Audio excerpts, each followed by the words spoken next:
Comment gagner un tournoi de poker? Quels sont les concepts stratégies de MTT à maîtriser afin de se donner les chances de gagner? Eh bien, c'est ce que nous allons décortiquer dans cette première vidéo poker de ma chaîne YouTube.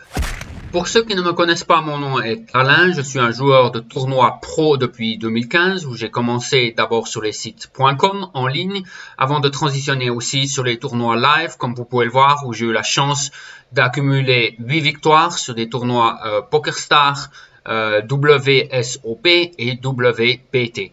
Donc plutôt bien placé sur le sujet pour vous coacher les stratégies de tournoi.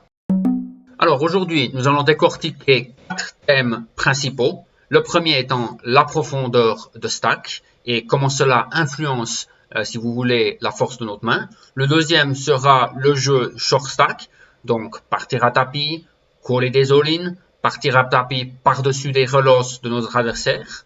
Le point 3, absolument critique aussi en MTT, c'est l'exploitation. Comment maximiser en fait nos gains contre certains types de joueurs.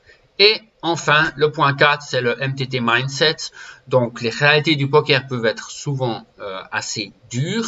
Et donc, quels sont les traits d'un joueur gagnant de tournoi sur le long terme? J'ai bien conscience que le but de cette vidéo est vraiment ambitieux.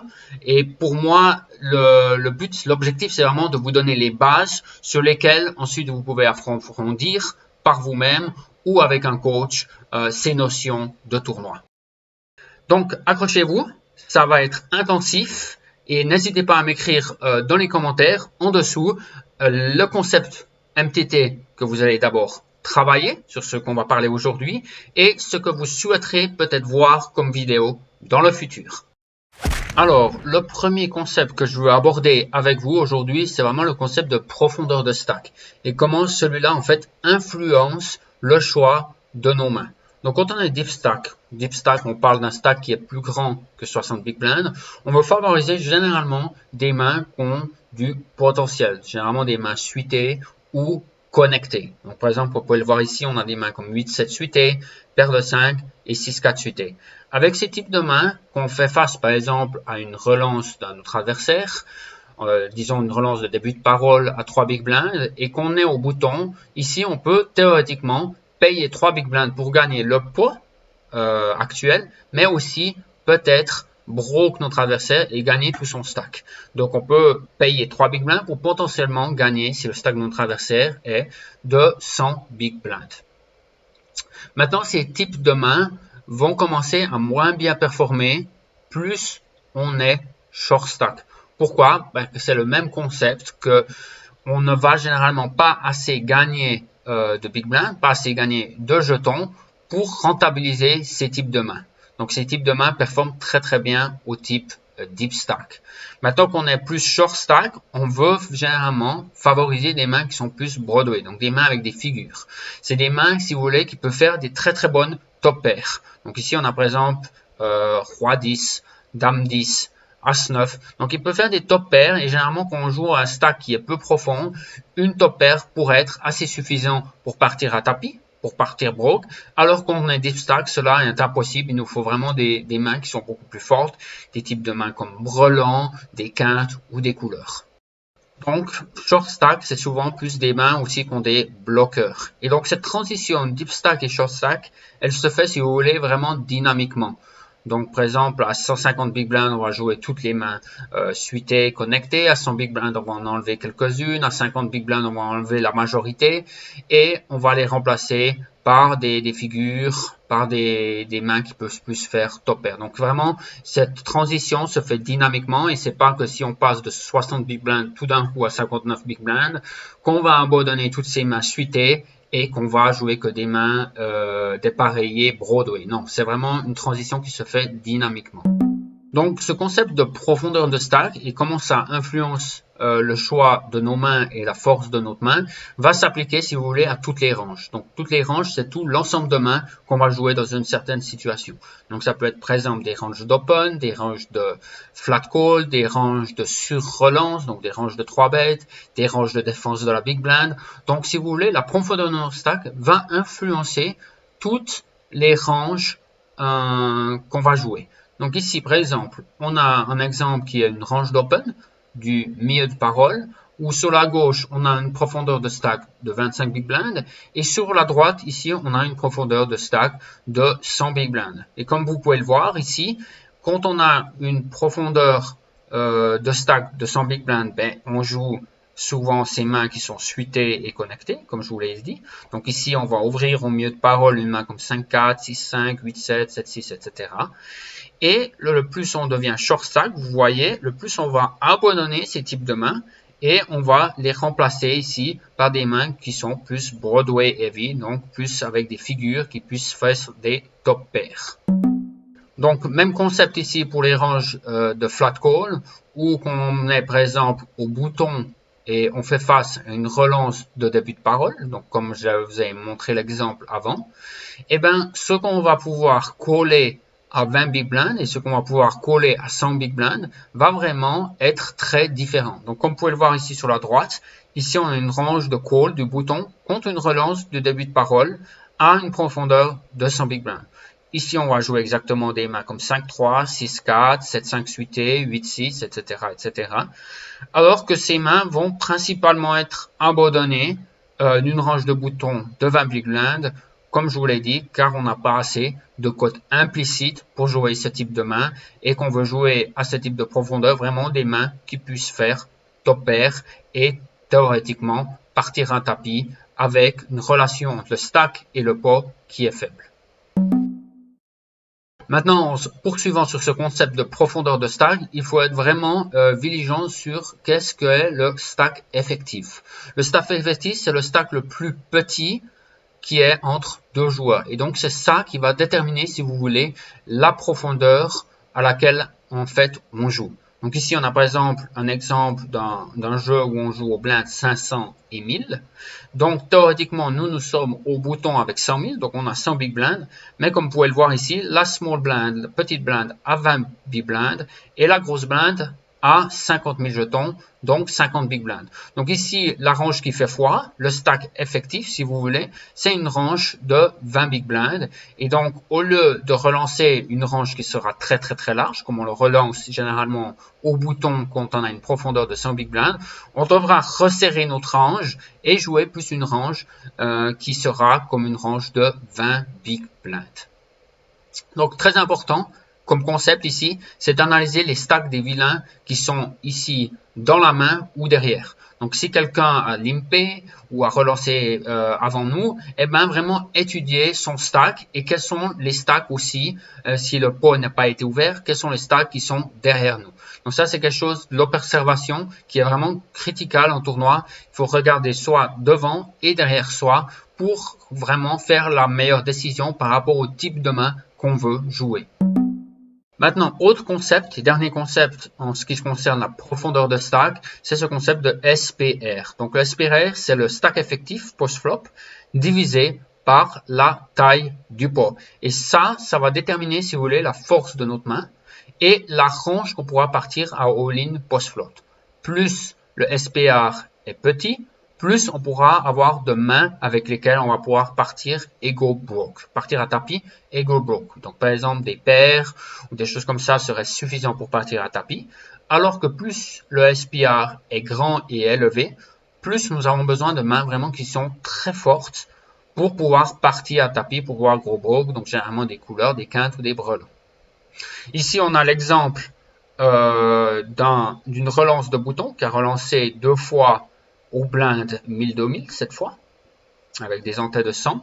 Et on a la big blind qui a collé, et donc la big blind qui avait un stack de 25 big blind pré-flop. Donc si on rajoute notre relance ici de 4000, avec ce qu'a payé la grosse blind de 4000, ainsi que la petite blind qui a été passée de 1000, ainsi que les entêts, donc ici on a 10 joueurs, et ça nous donne un pot de 10 000 jetons au flop. Donc si on divise le stack effectif, donc le stack le plus petit entre les deux joueurs, ici donc la big blind, on aura un stack de 50 000 moins 4100, parce qu'il a investi déjà 4000 maintenant pré-flop, et aussi 100 pour les entêts, et on divise ça par donc la taille du pot, et donc ici on a 46 divisé par 10, et donc ça nous revient avec un SPA de 4,6. Voilà, j'espère que le concept est vraiment clair pour vous, si jamais vous me redites. Alors, après avoir étudié donc les concepts de profondeur de stack, comme je l'ai dit, donc le stack effectif, le SPR et les types de mains qu'on pourra jouer à différentes profondeurs, maintenant je pense vraiment à un sujet qui est vraiment absolument critique dans les tournois, si vous voulez gagner un tournoi, c'est de travailler votre jeu short stack. Pourquoi? Parce que en tournoi, on va beaucoup plus être dans une situation où on est short stack, où on est entre 5 et 25-30 big blind, que des situations comme en cash game où on va se retrouver à deep stack. Quelles sont les erreurs en fait que je vois chez les adversaires? Donc ici, on va parler de push fold, on va parler de caller des all-in et on va parler aussi de partir all-in par-dessus une relance de notre adversaire.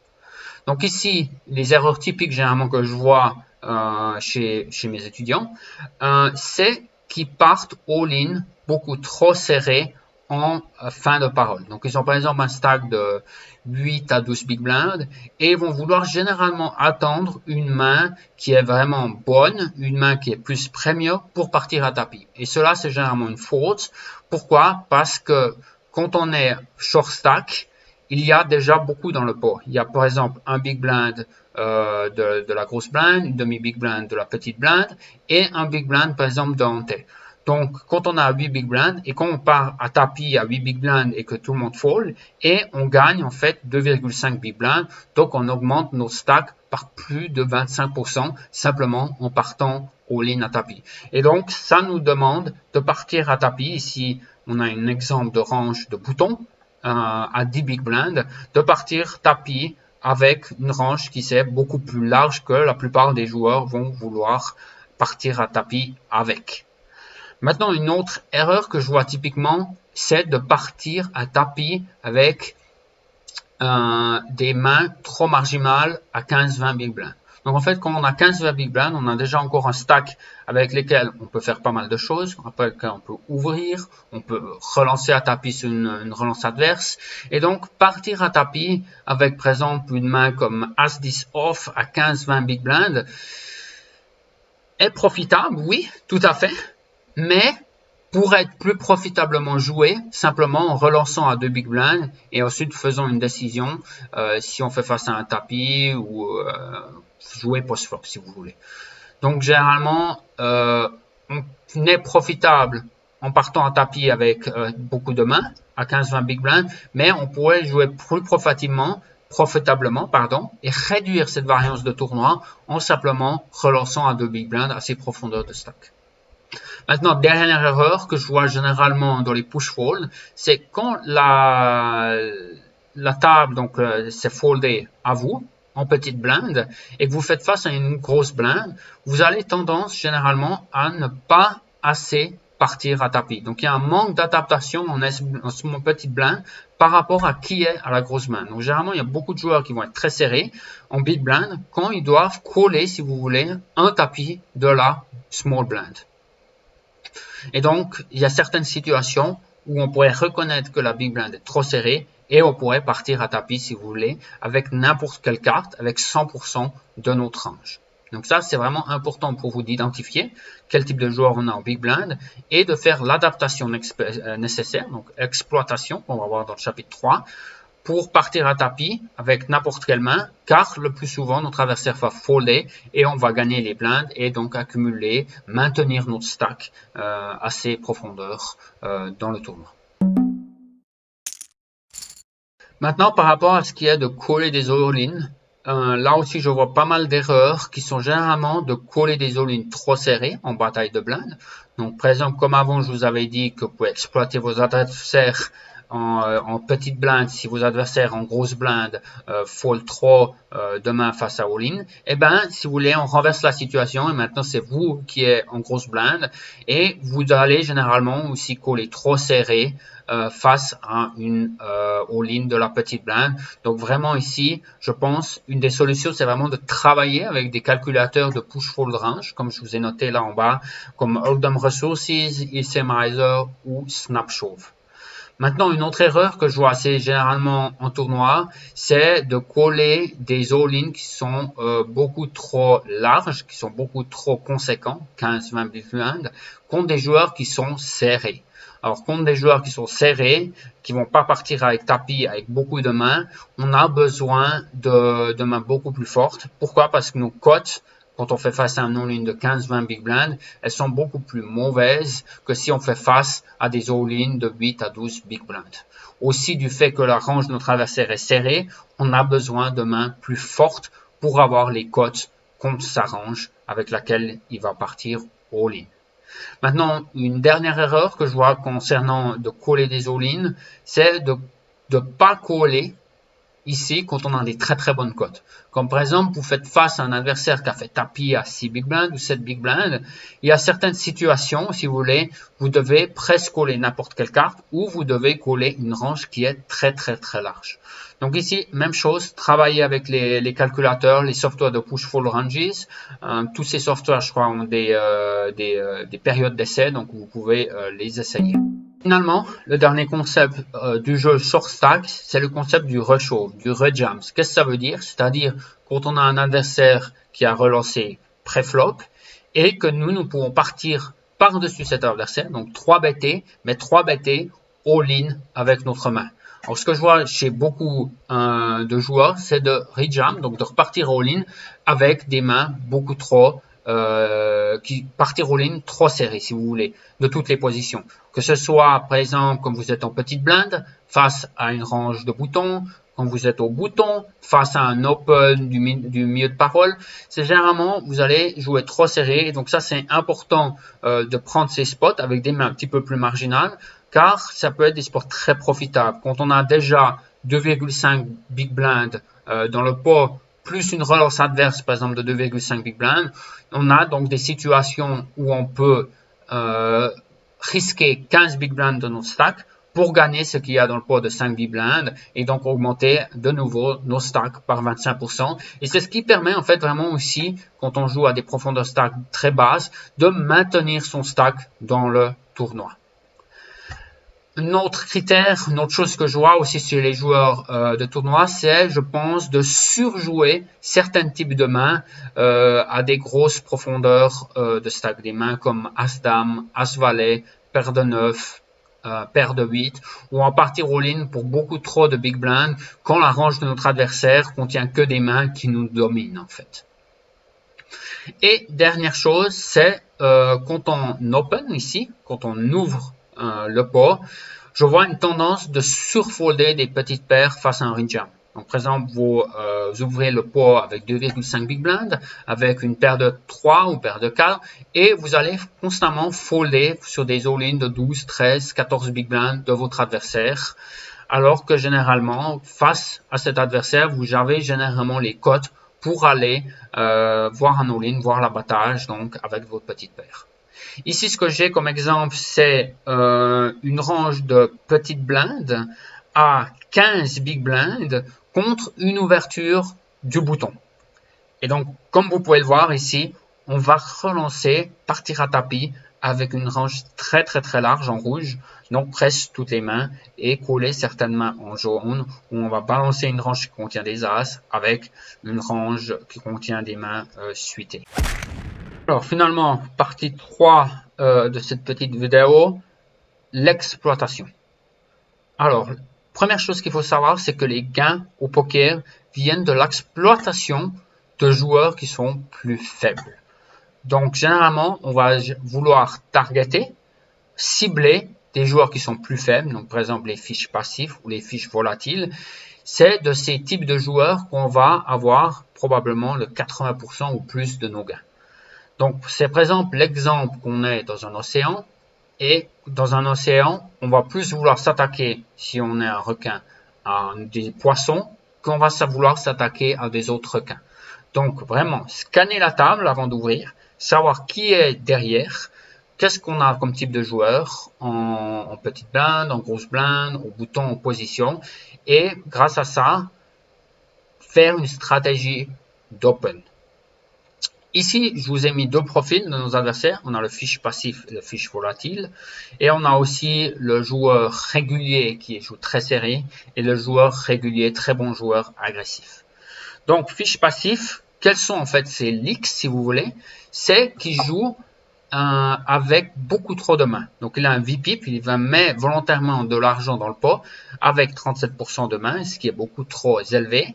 Et il va généralement relancer trop faiblement. Il va toujours faire des limps ou des genres de choses comme ça. Donc ça, c'est vraiment un gros leak qu'on a chez cet adversaire. Et le deuxième, c'est toujours ce côté passif, c'est quand il 3-bet, quand il surrelance, il joue généralement une range qui est beaucoup trop serrée, de 2-3%, alors que des solvers nous diraient que dans certaines situations, qu'il faudrait 3-better en 10 et 14%. Autre leaks, autre faiblesse d'un joueur fiche passif, c'est de défendre sa big blind beaucoup trop serrée contre la petite blinde. Et ça, on va voir dans le prochain slide. Qu'est-ce que ça veut dire en termes d'exploitation? Comment on peut exploiter ces tendances chez notre adversaire? Maintenant, chez le fiche qui est volatile, donc le fiche qui est beaucoup plus, disons, agressif dans ce sens-là, on a un VPIP qui est trop haut, mais on a aussi le preflop raise et le raise first in, c'est-à-dire le nombre de mains qui va relancer préflop ou le nombre de mains avec laquelle il va prendre une option agressive préflop qui est beaucoup trop haut. Aussi, un autre link qu'il va avoir, c'est qu'il va souvent défendre contre un tribet, c'est-à-dire quand il relance, il se fait surrelancer, il va généralement défendre contre un tribet avec une range de mains qui est beaucoup trop large. Et finalement, comme vous pouvez peut-être l'avoir expérimenté vous-même en jouant dans les tournois all-in comme en live, ce type de joueur aime beaucoup voir des flops, va caller, donc flat caller, beaucoup trop de mains, une range beaucoup trop large. Maintenant, comment exploiter les leaks de ces joueurs? Eh bien, d'abord, je pense qu'il faut au début d'un tournoi vraiment regarder et essayer de profiler ces joueurs avant de prendre des coups qui sont trop agressifs ou vous risquez trop d'argent. Donc, c'est important de profiler ces joueurs et de choisir ces spots d'exploitation. Donc, contre un fiche passif, comme on a vu, il va 3-better seulement 2,5% des mains. Donc, vraiment des mains très premium. Et donc, par rapport à ça, nous-mêmes, quand on a relancé, il faudra défendre contre un 3-bet de ce type de joueur très très serré et folder des mains, même qui nous paraissent des mains qui sont très jouables, mais simplement qu'on n'a pas les cotes, on n'a pas l'équité contre ce type de joueur quand il 3-bet, car il a simplement une range de 3-bet beaucoup trop forte. Maintenant, on a aussi un open de la petite blinde. On peut le faire beaucoup plus large quand ce joueur est en big blind. Pourquoi? Parce qu'il ne défend pas assez sa big blind. Et en général, contre ce type de joueur, on peut simplement ouvrir une range plus large qu'il est derrière nous. Pourquoi? Parce qu'il n'est pas assez agressif et donc on va souvent pouvoir réaliser l'équité, la valeur de notre main post-flop. Maintenant, par rapport aux fiches volatiles, comment exploiter ces leaks, par exemple? Eh bien, comme il a une range très large avec laquelle il va venir post-flop, on peut value better, donc miser pour value, à la rivière avec une range qui sera plus large. Pourquoi? Parce qu'on va pouvoir se faire coller par beaucoup plus de mains de ce joueur qu'un autre joueur qui sera beaucoup plus serré. Maintenant, comme sa range post-flop est aussi très large, eh bien, on adapte quand il prend une option agressive en bluff catchant la rivière beaucoup plus souvent. Et enfin, par rapport à une range de 3 bêtes, on veut contre ce joueur qui ne va jamais ou presque jamais folder contre un 3 bêtes, 3 bêtes est une range qui est beaucoup plus linéaire. Donc, qu'est-ce que ça veut dire linéaire? C'est une range qui va dominer généralement la range de call de notre adversaire. C'est une range qui est linéaire dans le sens que on va rajouter des mains qui sont après les mains premium. Donc, on va rajouter des mains comme As-10, Roi-10, Roi-Valet, Dame-Valet, etc., etc., qui peuvent encore dominer les ranges de notre adversaire. Si nous call avec Dame-9, Dame-8, Dame-7, etc., et bien, Dame-Valet domine toutes ces mains chez notre adversaire. Voilà, je pense un concept clé en MTT, c'est vraiment de comprendre les dynamiques de la table et vraiment comprendre aussi son image à la table. Donc, dynamique de la table, c'est de savoir un peu où sont les joueurs agressifs, où sont les joueurs faibles, comment la table se comporte en général. Est-ce qu'on a une table plus serrée Donc, on a une table plus serrée, on va pouvoir ouvrir nous-mêmes beaucoup plus de mains. On va pouvoir plus souvent style, donc, si vous voulez, voler les blindes. Alors que quand on a une table qui joue énormément de mains, qui joue très agressif, on va jouer plus d'une façon un petit peu plus serrée pour avoir une main qui sera beaucoup plus forte quand on jouera contre les ranges de notre adversaire. Maintenant, si on voit par exemple qu'on a des joueurs qui sont très serrés dans les blindes, eh ben, on pourra ouvrir, si vous voulez, une range qui est beaucoup plus large depuis le bouton. Par contre, si on est en début de parole, on va jouer un jeu qui est beaucoup plus mathématique et donc on a moins d'options, si vous voulez, de varier nos tranches d'ouverture. Pourquoi? Parce qu'on a 8 à 9 joueurs derrière nous et donc il y a une forte chance que quelqu'un ouvre une main premium ou une main contre laquelle il va jouer agressivement contre nous. Par contre, quand on est au bouton, il reste seulement 2 joueurs derrière et donc on a beaucoup plus de chances qu'on pourrait gagner les blindes. Maintenant, avec des joueurs forts ou agressifs, disons qu'on est par exemple ici en milieu de parole et qu'on a des joueurs agressifs en late position, en position tardive, des joueurs qui sont agressifs, on va vouloir jouer une range un peu plus serrée parce qu'on ne veut pas trop souvent relancer et se faire 3 bêtes et on doit folder. Et donc, pour contrer ce type de stratégie, on va vouloir être plus sélectif, par exemple, dans notre range d'open. Maintenant, on va aborder tout ce qui est le mindset MTT. Et ça va revenir un petit peu avec ce côté d'exploitation. En MTT, c'est vraiment important d'être agressif. Si tu veux gagner un tournoi, il faut vraiment jouer agressif et construire un gros stack. Et donc, comment on peut faire ça, par exemple? Et on peut utiliser l'effet de levier. C'est-à-dire faire pression sur les mid-stacks qui ont entre 20 et 40 big blinds en 3 bettant, par exemple, avec des bloqueurs comme un as, un roi, c'est-à-dire qui bloquent la range de notre adversaire de partir à tapis par-dessus nous. Quand on a un as 5, par exemple, on bloque le nombre de combinaisons que notre adversaire pourrait partir à tapis avec As-Roi, Paire d'As, As-Dame, etc., etc. Qu'est-ce qu'on veut faire ici? Ici, par exemple, vous pouvez voir une situation où notre vilain a ouvert depuis le cutoff. Et ici, nous avons 3 BT avec un stack. Malheureusement, on ne voit pas le stack de notre adversaire, mais il avait un stack de 22 big blind. Le 3 bet, si tu voulais, pour appliquer cet effet de levier et le pousser à une décision, soit tu pars à tapis, mon ami, ou soit tu fold. Et donc, on peut créer ici beaucoup de fold d'équité, folder beaucoup de mains chez nos adversaires qui vont, comme on a dit avant, avoir une tendance de ne pas vouloir partir à tapis avec des mains trop larges. Au contraire, ils vont partir à tapis beaucoup trop serrés. Et donc, on peut exploiter cette tendance et mettre la pression avec cet effet de levier. Ça revient ensemble aussi que plus on vient profond dans un tournoi, le plus on s'approche de la phase finale d'un tournoi, donc on est près à 2 ou 3 tables de la table finale, le plus les joueurs ont une tendance généralement à jouer un peu trop serré. Alors qu'en fait, c'est le contraire. Il faut être beaucoup plus agressif, essayer de se construire un stack, mettre de la pression et vraiment se mettre une bonne position dans la table finale. Car au poker, c'est vraiment les premières places, 1, 2, 3, 4 à la limite, où l'argent y est vraiment, où il y a vraiment de l'argent à gagner. Alors, comme je vous l'ai dit en introduction, les réalités du tournoi de poker peuvent être vraiment difficiles. Il y a beaucoup de variance dans les tournois, il y a beaucoup de hauts et des bas. Et dans un tournoi, vous allez avoir vraiment des swings qui vont être vraiment assez fous. Où à un moment, vous vous retrouvez short stack, après vous vous retrouvez chip leader, ensuite vous vous retrouvez mid stack. Et c'est important vraiment d'avoir, je pense, ce contrôle des émotions. Donc ça, c'est vraiment le trait, je pense, numéro 1, c'est le contrôle des émotions. Ensuite, il faut vraiment avoir de la patience. Il y a des phases dans les tournois où on va généralement être carded. Donc, c'est important de maintenir notre vie de tournoi et vraiment d'attendre des bons spots où on a basé notre read que voilà, notre adversaire joue beaucoup trop de mains, relance beaucoup trop de mains et donc on pourrait prendre ce spot pour partir à tapis avec vraiment des mains mauvaises et simplement gagner le pot et maintenir notre stack. Maintenant aussi, un critère clé, si vous voulez gagner un tournoi, c'est la discipline. Je pense dans un tournoi, c'est vraiment important d'avoir de la discipline, des fois de folder sa main quand notre adversaire n'a aucun bluff dans sa range. Et ça peut être vraiment frustrant parce qu'on a une main qui est très forte pré-flop, elle est super tôt flop, mais tout d'un coup à la rivière, la valeur relative de notre main a diminué. Et donc on se fait battre par énormément de mains et selon l'action qui s'est déroulée, il se peut que chez notre adversaire il n'a plus aucun bluff et donc notre main ne bat plus aucun de main chez notre adversaire et donc il nous faudrait folder.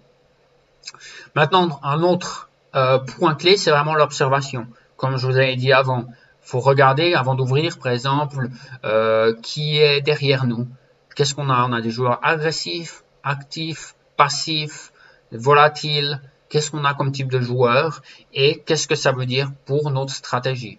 On peut être aussi très attentif aux tailles de mise de nos adversaires. Quand ils misent la moitié du pot, 3/4 du pot, qu'est-ce que ça veut dire? Quelles sont les tendances? Est-ce qu'ils s'y bêtent au flop 100% du temps? 20% du temps, qu'est-ce que ça veut dire? Donc il faut vraiment être très observateur et je dirais quand vous jouez en tournoi vraiment ayez le focus de jouer un seul tournoi peut-être pour commencer et de prendre toutes les bonnes décisions sur ce tournoi et vraiment d'observer qu'est-ce que font vos adversaires. Et finalement, je pense c'est vraiment l'endurance, c'est vraiment rester en pleine forme après 8 heures de jeu. Un tournoi, ça peut être très très très long. Et donc, si vous voulez apporter vraiment le meilleur de vous à l'approche de la table finale, bah, c'est très important de vous ressourcer aux pauses, de boire, de manger, etc., etc. Et cette endurance vient aussi avec l'expérience. Le plus vous avez l'expérience de jouer 4, 5, 6 heures de tournoi de poker à la filée en ligne, le plus vous serez prêt pour l'étape finale qui arrive dans la 7e ou 8e heure.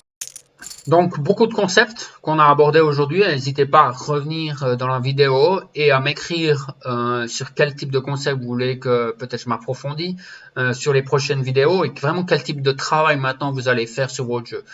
Donc, si ça vous a plu, vraiment, donnez-moi un petit coup de pouce pour m'encourager à faire plus de vidéos vraiment de qualité comme ça. N'hésitez pas à vous abonner. Et si vous êtes intéressé à approfondir plus du côté coaching, n'hésitez pas à regarder mon profil de coach sur Superprof ou à m'écrire directement à alainpoker24@gmail.com. Voilà, c'est tout. Merci et à bientôt.